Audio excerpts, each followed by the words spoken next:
First of all, I'm going to talk about canvas.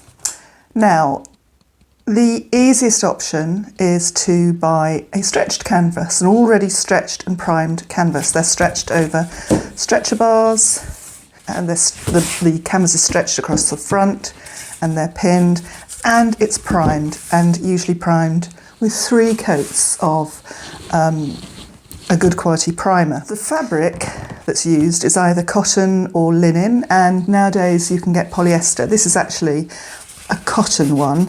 Polyester is stronger, maybe not quite as authentic as the old masters used, but it's very strong, and that is something worth bearing in mind.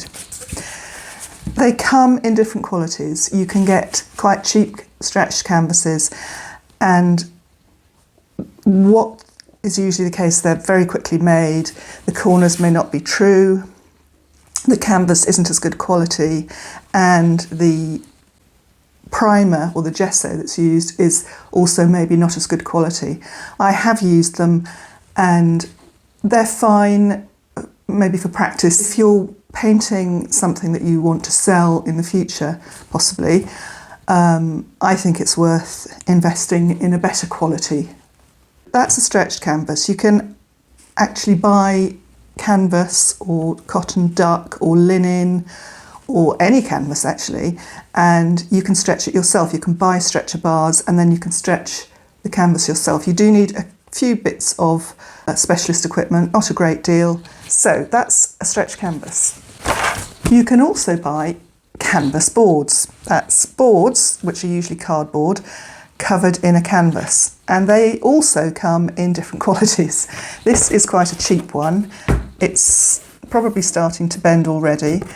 The way it's been folded at the corners is a bit messy, as you can see. That's just sticking out. Not very expensive at all.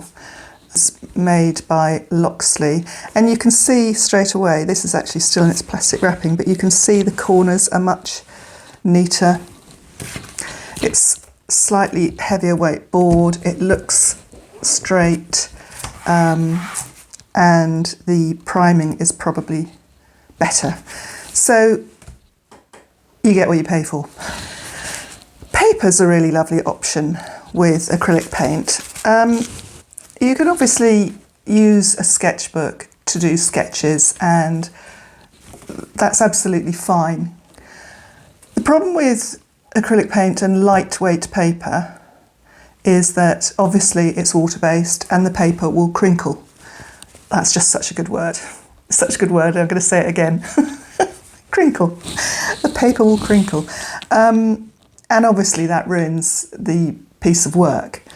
As I say, for a sketchbook, it's absolutely fine to use. But what is very good is a paper that's designed to carry water, and that's a watercolour paper. Even watercolour papers you do have to stretch, but if you buy the heaviest weight watercolour paper you don't have to. And certainly with the amount of water that you put on with acrylics, which is generally less than watercolour, it should be fine. So this is a heavyweight watercolour paper. It's got a slight texture. It's, I think, 380 GSM. GSM are grams per square metre, so it's quite thick.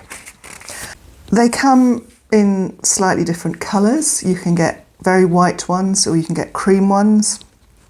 They come in all sorts of different brands. You can buy this paper in books and you can buy sheets of it in different sizes. It's really horses for courses. I would recommend maybe just buying a heavyweight sheet or sheets from an art supply store, 1 or 2, just to see how you get on with it. I think it works really well with acrylic. You can also buy this lovely cotton rag. This is actually a Japanese paper. It's called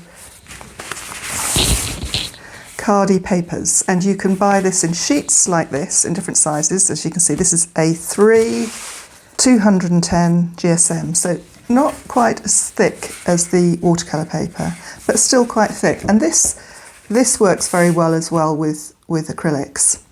Again, you can buy it in this size and you cut it down to size. You can also buy this in little books, and you can create a lovely little sketchbook with that. So those are your two options that I'm giving you at any rate in paper. The key is the weight of the paper. And also, I wouldn't necessarily gesso these because it will change the sort of the feel of the paper and the look of it. I paint straight onto the paper. And because it's so thick, that's okay. The final option I'm going to show you is wood. Now, I like painting on wood with acrylic because you can be quite rough with it. You can scratch into it with tools, and it's quite a tough, hard surface. There are all sorts of different options that you can look at in the shops, but these are my two favourites. Just a panel. You can buy these from art shops, ready cut, and they're lovely and smooth on the surface. You can also make these yourself or get somebody to cut them up. The key is that it should be good and straight. This is very straight. These are very good panels. They work very well. I have never had one that's warped. Birch panels, and over time they warped really badly, so badly that I had to throw them away. I couldn't straighten them. When I tried to frame them and hold them in the frames, they just popped out. And it's very important as well to prepare them. So the canvas was already prepared for you. The disadvantage of this, if you like, is that you have to prepare it yourself. I put a clear layer of something like a gloss medium, and then I would put a gesso on top of that. The sealer will stop any acids or chemicals from the wood coming through into your paint, and then the gesso gives you a tooth to work with. It's suggested that you do a couple of coats of gesso. In between coats, you can sand the surface down with a very fine sandpaper. I don't tend to bother because I pile my paint on so thick afterwards that you don't generally see the brush marks. You might want to see the brush marks. It's really down to personal choice. So those are flat wood options.